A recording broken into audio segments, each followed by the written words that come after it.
ನಮಸ್ಕಾರ. ಅರಿಯಿತು ಮನೋ ಸಂಚಿಕೆಗೆ ಸ್ವಾಗತ. ಇಂದು ನಾವು ಅತ್ಯಂತ ಕೆಟ್ಟ ಶಿಸ್ತಿನ ತಪ್ಪುಗಳು ಏನೇನಾಗುತ್ತೆ ಈ ಬಗ್ಗೆ ತಿಳ್ಕೊಳ್ಳೋಣ. ಮಕ್ಕಳನ್ನು ತಿದ್ದುವಾಗ ಉತ್ತಮ ತಂದೆ ತಾಯಿಗಳು ಎಡವುತ್ತಾರೆ.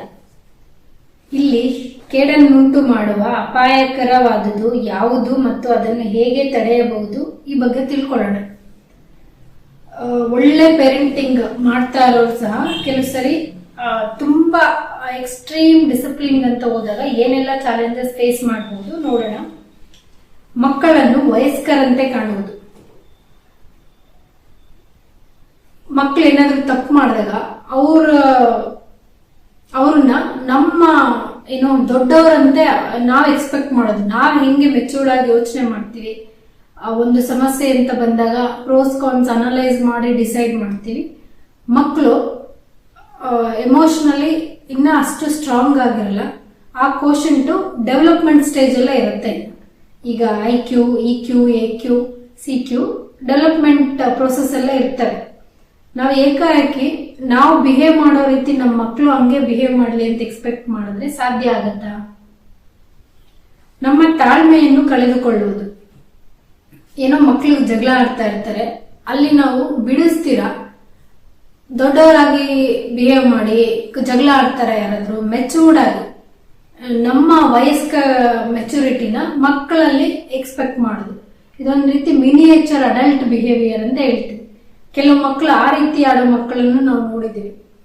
2-3ನೇ ಕ್ಲಾಸ್ಗೆ ಅತಿಯಾದ ಮೆಚೂರ್ಡ್ ಆಗಿ ಬಿಹೇವ್ ಮಾಡೋದು. ಇದು ಎಲ್ಲಿಂದ ಕಲ್ತಿರ್ತಾರೆ? ಮನೆಯಲ್ಲಿ ಈ ಮಾತನ್ನ ಪದೇ ಪದೇ ಹೇಳಿ ಹೇಳಿ ಆ ಮಗು ಅದನ್ನ ಗಾಂಭೀರ್ಯವಾಗಿ ಬದುಕಕ್ಕೆ ಶುರು ಮಾಡ್ಬಿಟ್ಟಿರುತ್ತೆ.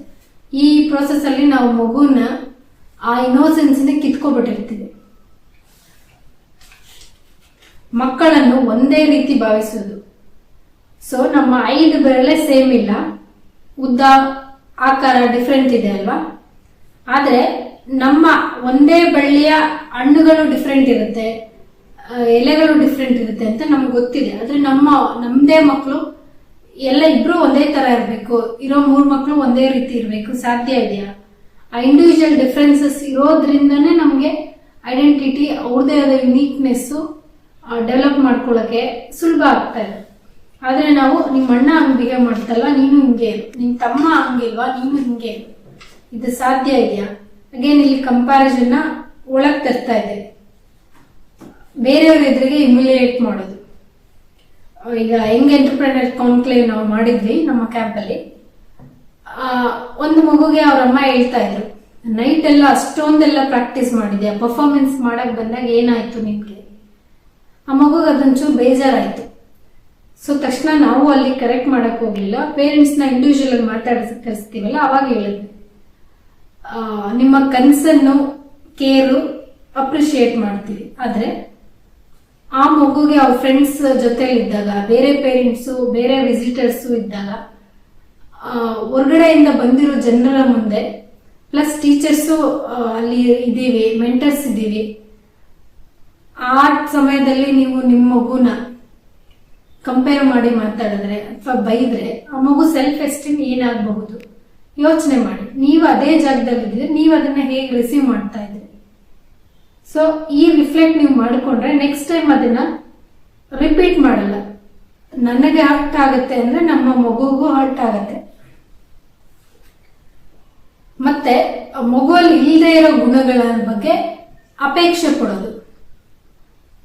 ಒಂದು ಮಗು ಎಲ್ಲಾ ಹೌಸ್ ಹೋಲ್ಡ್ ವರ್ಕ್ ಅಲ್ಲೂ ಎಕ್ಸಲೆಂಟ್ ಇದೆ, ಈವನ್ ಅದು ಹೊರಗಡೆ ಎಷ್ಟೋ ಬಿಸ್ನೆಸ್ ರಿಲೇಟೆಡ್ ಕೆಲಸಗಳು ತುಂಬಾ ಚೆನ್ನಾಗಿ ಮಾಡುತ್ತೆ, ಆದ್ರೆ ಓದೋದಿಲ್ಲ. ಅದು ಕ್ಲಾಸಿಕ್ ಲರ್ನಿಂಗ್ ಡಿಸೇಬಲ್ಡ್ ಚೈಲ್ಡ್. ಅದಕ್ಕೆ ಓದೋದಕ್ಕೆ ಬರೆಯೋದಕ್ಕೆ ಕಷ್ಟ ಆಗ್ತದೆ. ಅದಕ್ಕೆ ಏನ್ ಸಪೋರ್ಟ್ ಬೇಕೋ ಅದನ್ನ ನಾವು ಕೊಡೋದು ಆಸ್ ಅ ಪೇರೆಂಟ್ ನಮ್ಮ ಜವಾಬ್ದಾರಿ. ಅದವ್ರಿಗೆ ಅರ್ಥ ಆಗ್ತಾ ಇಲ್ಲ. ಅದು ಬಿಟ್ಟು ಉಳಿದಿದ್ದು ಎಲ್ಲಾ ಕೆಲಸ ಮಾಡಕ್ಕಾಗತ್ತೆ ಅಂತ ಕಂಪ್ಲೀಟ್ ಹೌಸ್ ಹೋಲ್ಡ್ ವರ್ಕ್ ನ ಬಂದ್ ಮಾಡಿದ್ದಾರೆ. ಸ್ಕೂಲಿಂದ ಬಂದ ತಕ್ಷಣ ಏನು ಮಾಡಂಗಿಲ್ಲ, ಫ್ರೆಶ್ ಅಪ್ ಆಗು, ಊಟ ಮಾಡು, ಮತ್ತೆ ಕುತ್ಕೊಂಡು ಹೋದು.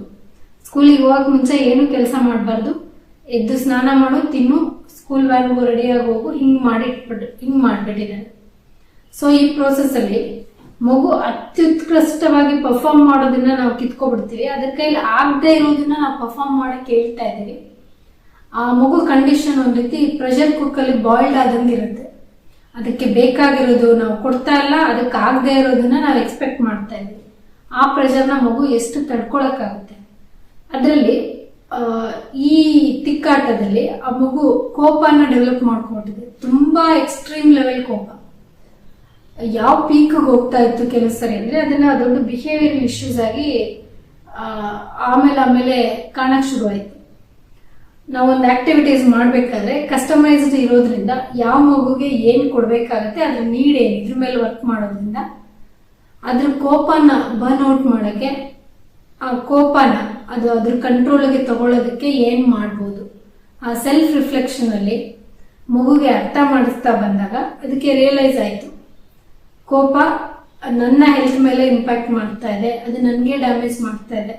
ನಾನು ಯಾರಿಗೆ ಹರ್ಟ್ ಮಾಡ್ಬೇಕಂತ ಇದ್ದೀನಿ, ನನ್ನಿಂದ ನನ್ನ ಆಕ್ಟಿವಿಟೀಸ್ ಕಿತ್ಕೊಂಡವ್ರಿಗೆ, ನನ್ನನ್ನ ಆಗದೆ ಇರೋ ಕೆಲಸಕ್ಕೆ ಬಲವಂತ ಮಾಡ್ತಾ ಇರೋರಿಗೆ, ಅದು ಹಂಗೆ ಆಗ್ತಾ ಇಲ್ಲ. ರಿವರ್ಸು ಅದ್ರ ಇಂಪ್ಯಾಕ್ಟು ಅದ್ರ ಮೈಂಡು, ಅದ್ರ ಬಾಡಿ, ಅದ್ರ ಎಮೋಷನ್ಸ್ ಮೇಲೆ ಆಗ್ತಾ ಇದೆ.